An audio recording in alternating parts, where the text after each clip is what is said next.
कि बाहर supreme court, हाई court की छोटी अदालत है, बहुत बड़ी। समाज के लिए ये पाखंड हटाने के लिए सच्ची रामायण बाबू ललई राम यादव लिख डाले। इतना तक कि घर द्वार भी बेच के लड़ाई लड़े, 1976 में फैसला मिल गया के रामायण और गीता, वेद पुराण वास्तविकता से इससे कोई मतलब नहीं है।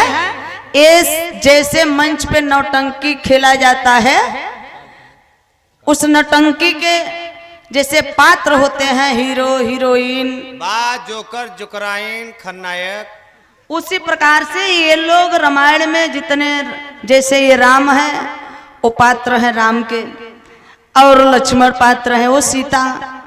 अच्छा, तो सीता के जे स्वयं भगवान है वो खुद ना पहचान पावत बा के असली सीता है के नकली है। हमार मेहरारू है कि दूसर आए के लेटी बा। बाहरे भगवान रघुकुल रीत सदा चली आई, प्राण जाए पर वचन न जाई। कहाँ चला गवा तुहार वचन? ते मान लीजिए कि बाबूजी वो कोई भगवान नहीं है। और राम, आज तक राम नाम का इस पृथ्वी पर कोई पैदा ही नहीं हुआ है। चूंकि पढ़े लिखे सज्जन हैं और ये प्रमाण है, ये सुप्रीम कोर्ट हाई कोर्ट का ही फैसला है। इतिहास उठा के देख लीजिए कि राम वही है जिसको हम लोग राम कहते हैं। वो राम पुष्यमित्र शुंग है, चीन का रहने वाला जात का वो ब्राह्मण थे, और मौर्य वंश का 10वां शासक राजा ब्रदरथ का वो हत्यारा है। ना कि वो राम भगवान है, ना कि वो कोई भगवान पैदा हुआ है। कहता चाहे बाउर, सुनता चाहे चूतिया है। इतना बढ़िया रावण पंडित जैसा ज्ञानी कोई नहीं था सज्जन। बताओ रावण के कर बहन बिटिया रखे रहा। वाल्मीकि जी का उठा के लिखा चीज देख लीजिए, क्योंकि वाल्मीकि के जमाने के थे रावण, और वाल्मीकि जी लिखे के ए रावण एक सज्जन, एक सर, 2 हाथ 2 पैर, ये वाल्मीकि जी लिखे। और 15वें शताब्दी में तुलसी दुबे चित्रकूट के रहने वाले ई क्या लिखे भैया कि 10 शीश 20 भुजा, 10 शीश 20 भुजा। हम एक औरत है सोचत है कि एक मुड़ी वाला लड़का पैदा करे में माई बहन कितना दुनिया छोड़ के चली जाते हैं, लेकिन बाहर रावण कमाई 10 शीश 20 भुजा वाला पैदा कर दी है। बात तो के पता ना भी तुलसिया दुबे गवर है ऑपरेशन करे, तब पैदा ही हुई गा भैया। हर कहता चाहे बाउर, सुनता चाहे सरे, आप लोग खुद महान है बाबूजी। ओ कोई 10 शीश वाला पैदा नहीं हुआ, उसी को ये कन्वर्ट कर दिए दशानंद, दशानंद नाम रख दिए। 10 मुड़ी दिखाई दी है तो वो दशानंद होगा। वो 10वां शासक, वो मौर्य वंश का वो 10 राजा राज किए थे। तो ये लोग त्योहार जो कि सीधे कर दिए दशहरा, दशानंद। बाहरे महान है आप लोग। एक छोटा सा प्रसंग बा, गीत बा, जो कि आप लोग खुद ही समझदार बाटा, एमन कहे वाली कोनो बात ना बा। गीत के लाइन है मास्टर, नमो बुद्धाय जय मलनेवा से, लेकिन कहा नाम बा मास्टर कैसे?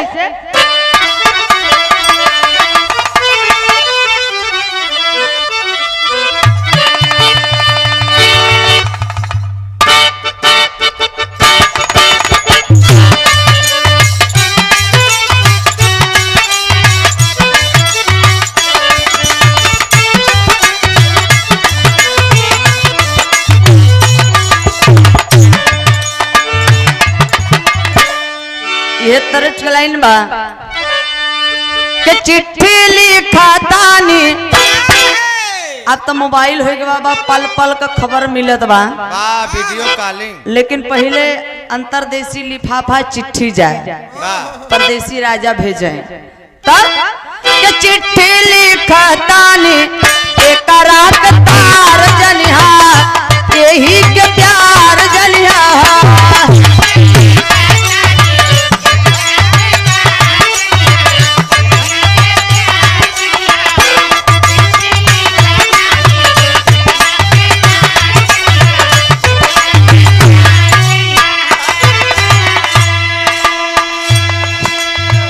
लेकिन प्रधानी के चुनाव आई गया रहा, कोनो महिला ज्यादा लड़त है, तो मेहरारू बिचारी का देखा चुनाव चिन्ह खटिया रहा। ये खटिया पे देना। अपने देवर से जाए के बाद देवर बबुआ ये खटिया पर हमें देव जिताई देव तो हम विकास करब। भौजी प्रधान बन गई। एक दिना देवर का ठप्पा मोहर लगवावे बदे, तो भौजी का गुमान घमंड तो अलग बा, तो कहत का बा देवरवा अपने भौजी से कि भौजी काहे बदे, भौजी काहे बदे इतना गुमान कैलू, जब से प्रधान भइलू हा।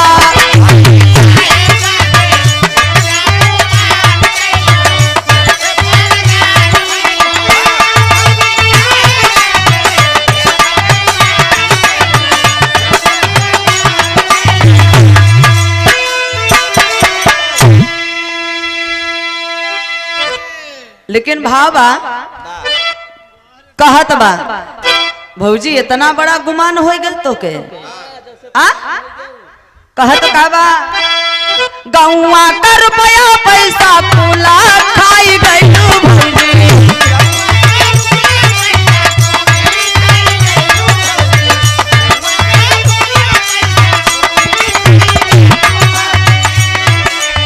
कुल खाई गईलू आ घोटता घोटता कुल घोटाला खाई गईलू भौजी।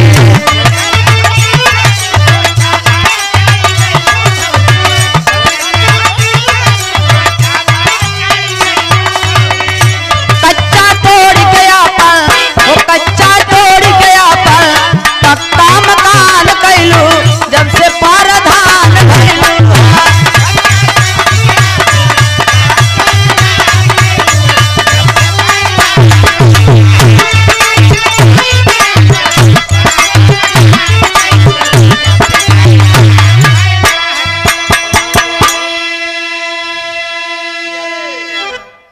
लेकिन कहनाम बा कवि जी भाव लिखे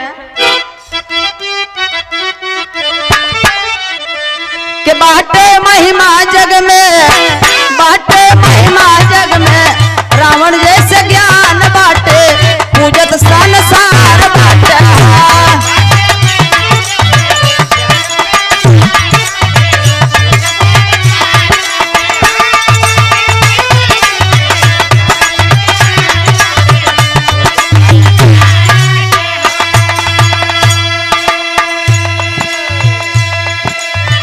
भारत देशवा में रहल राजतनिया,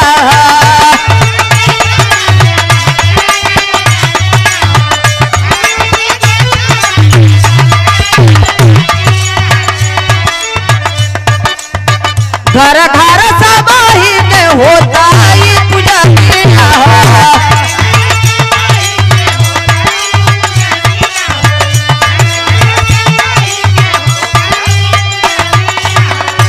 चाहे राजा रंग का, चाहे राजा रंग का, भटिया भिकार पूजे जान संसार बाटे।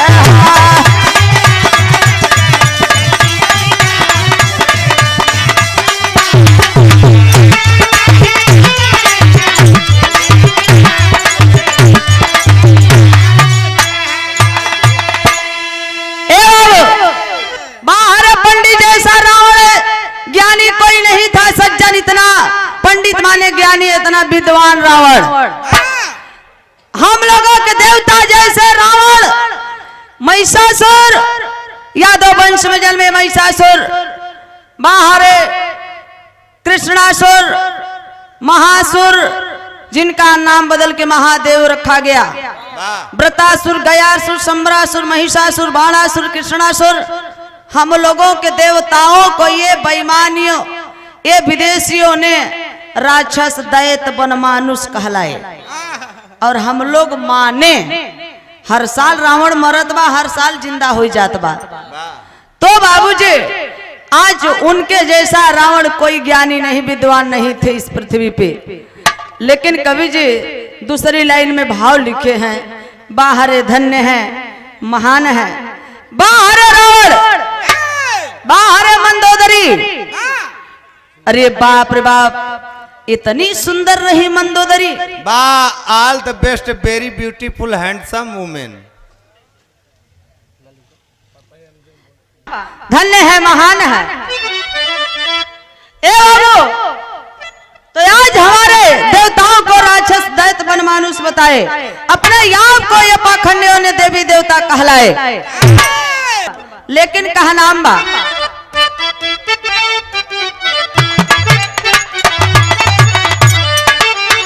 भारत देशवा में भइला चीना झपटी है।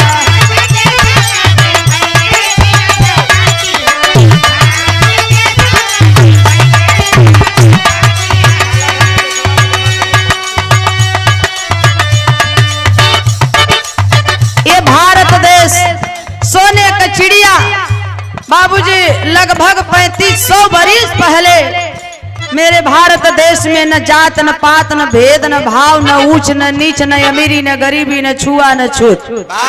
लेकिन इस भारत देश में सोने की चिड़िया में भारत देशवा में भइले चीना झपटिया।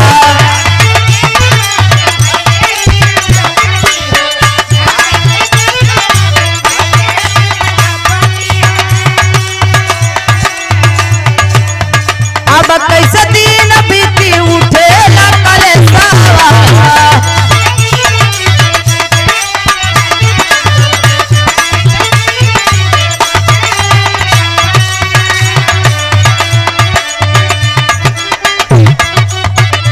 चाहे हम तो है, चाहे हम तो है, उनका गुणगान करे मुझे संसार बाटे।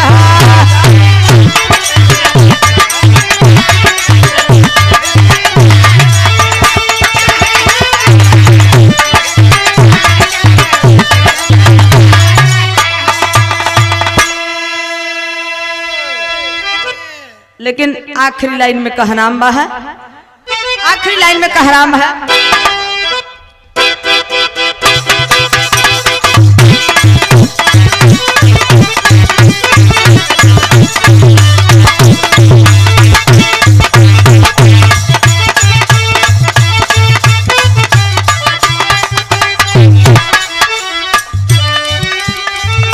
देखा अभी पाखंड कर्म कांड में कुल ऐसे पड़े रही है। लेकिन कैसे दूर हटाओ योगी मोदी, देश खोखला किया है रोगी, अब करेंगे मर्दों वाली बात। ए भैया, ये कोरोना कहाँ से आए? मोदी जी के दाढ़ी से। अच्छा, मोदी जी की दाढ़ी से। तो ये कोरोना कब जाए? जब हो जाए। अच्छा, और अब नहीं बताया ना, जने पूजा करा, कुल जने घरे घरे पूजा करा और उनसे कहा कि हे बजरंगबली, है मिर्जापुर वाला पहाड़ उठा के ले जा, चीन पे फेंक देता, कुल कोरोना सरवा मर जाता, ये कौन होता है। और ये तना ना है, ये पहाड़ ले जाए के मिर्जापुर वाले जौन बड़का पहाड़ है वो ले जा, वहां फेंक दे पाकिस्तान पे, कुल सारा मर जाए। सेना हमार बच जाए, कम से कम केहू कितना रुपया पैसा बच जाए, केहू के बहन बिटिया राण तो न होई। लेकिन देखा लवंडिया लंदन से लाएंगे। अच्छा, दूर हटाओ योगी मोदी, देश को गला किया है रोगी, अब करेंगे मर्दों वाली बात। लवंडी